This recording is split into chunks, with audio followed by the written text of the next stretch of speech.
México se encuentra en la etapa más crítica de la pandemia por coronavirus, la cual a nivel mundial ha contagiado a más de 4 millones de personas. Sin embargo, la administración de Andrés Manuel López Obrador ya presentó el plan de desconfinamiento para la nueva normalidad. Mañana vamos a dar a conocer ya el plan de el regreso a la nueva normalidad. Mañana. Desde que se presentó el primer caso el pasado 28 de febrero, el presidente comenzó a hacer declaraciones sobre el tema, unas más polémicas que otras, las cuales fueron desde las peticiones de no entrar en pánico hasta las rigurosas recomendaciones de la Jornada Nacional de Sana Distancia. Las declaraciones más polémicas del presidente se han hecho, generalmente, durante la conferencia matutina diaria que da en Palacio Nacional.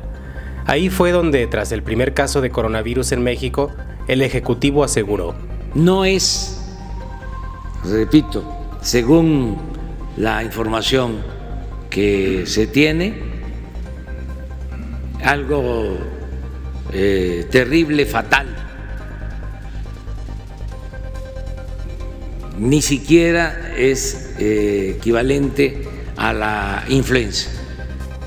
Así comenzaron unos largos meses en los que el país ha llegado a superar los 4,000 muertos y los 40,000 contagios de COVID-19. Sin embargo, el 4 de marzo, en el país solo habían sido diagnosticados 5 casos de la enfermedad.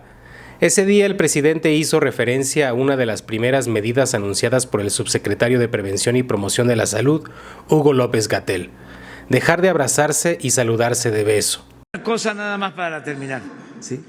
Mire, lo del coronavirus, eso de que no se puede uno abrazar, hay que abrazarse, ¿eh?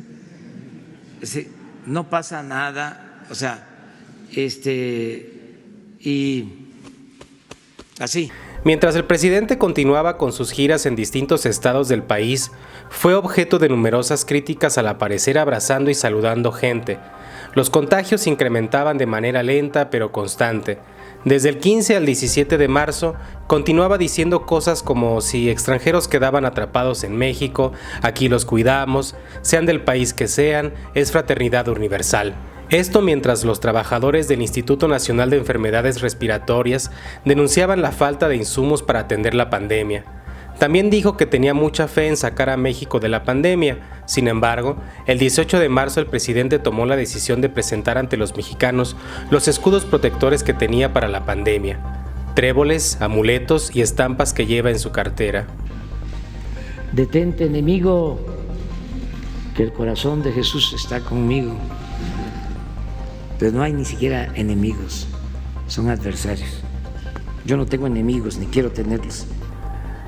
Apenas 4 días después, el 22 de marzo, el presidente invitó a los mexicanos a seguir saliendo a las calles, a pesar de que México rebasaba en ese entonces los 300 contagios confirmados y ya había un contagio comunitario, además de 2 personas muertas.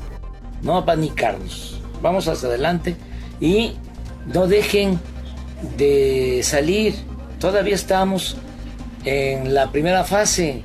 Ya nosotros, yo les voy a decir cuándo no salgan, pero si pueden hacerlo y tienen posibilidad económica, pues sigan llevando a la familia a comer a los restaurantes, a las fondas, porque eso es fortalecer la economía familiar, la economía popular.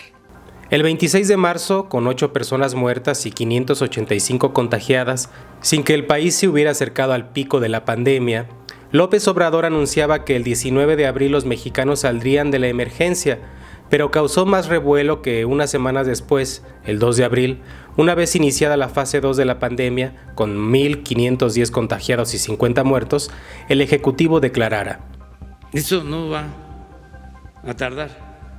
Y vamos a salir fortalecidos.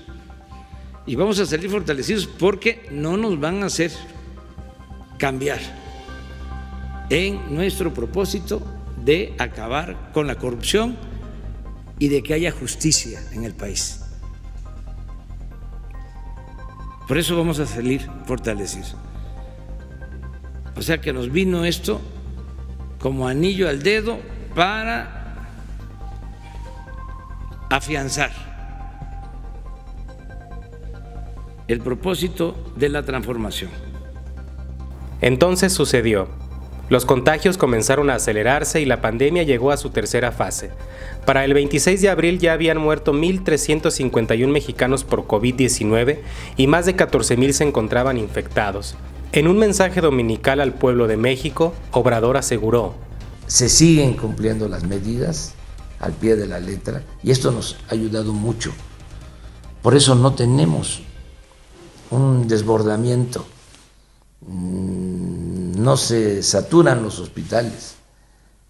Les puedo informar que tenemos una disponibilidad de hasta 70% de camas de terapia intensiva con ventiladores, con especialistas. O sea, vamos bien, porque se ha podido domar la epidemia y en vez de que se disparara, como ha sucedido desgraciadamente en otras partes, aquí el crecimiento ha sido horizontal.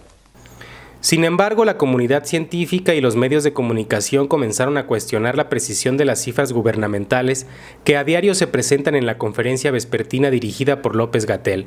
Entonces, el 29 de abril, en medio del encierro de los mexicanos y con casi 2,000 muertos por la enfermedad y 17,077 contagiados, el presidente anunció nuevamente que se redujo el contagio, se volvió horizontal, se aplastó la curva. Porque se redujo el contagio, se volvió horizontal, se aplastó la curva. A 52 días de que comenzara la Jornada Nacional de Sana Distancia y con una pandemia aún en incremento, el presidente presentó el plan de reapertura económica hacia la nueva normalidad. Con el incremento de casos vino también el comienzo de la saturación de hospitales, las críticas tanto por las cifras como hacia la negativa gubernamental de hacer pruebas masivas de la enfermedad. El pasado 12 de mayo, cuando se contabilizaron 38,324 contagios y 3,826 muertos, el presidente anunció en la conferencia que en Baja California, en Tijuana, recibí un informe en el sentido de que teníamos que tomar decisiones con urgencia porque podíamos ser rebasados. Para ese momento de la pandemia, los insumos que el gobierno compró de China habían sido calificados de insuficientes. Los enfermos empeoraron en cuestión de horas. Los hospitales cada vez están más saturados y los laboratorios tienen lista de espera para hacer pruebas de COVID-19. Hasta el 13 de mayo han sido registrados 4,220 muertos y 40,186 personas contagiadas. A 52 días de que comenzara la Jornada Nacional de Sana Distancia y con una pandemia aún en incremento, el presidente presentó el plan de reapertura económica hacia la nueva normalidad. En este se contempla el desconfinamiento progresivo del país, comenzando por los municipios que tengan poco o nada de casos de coronavirus del 18 de mayo hasta el 1 de junio.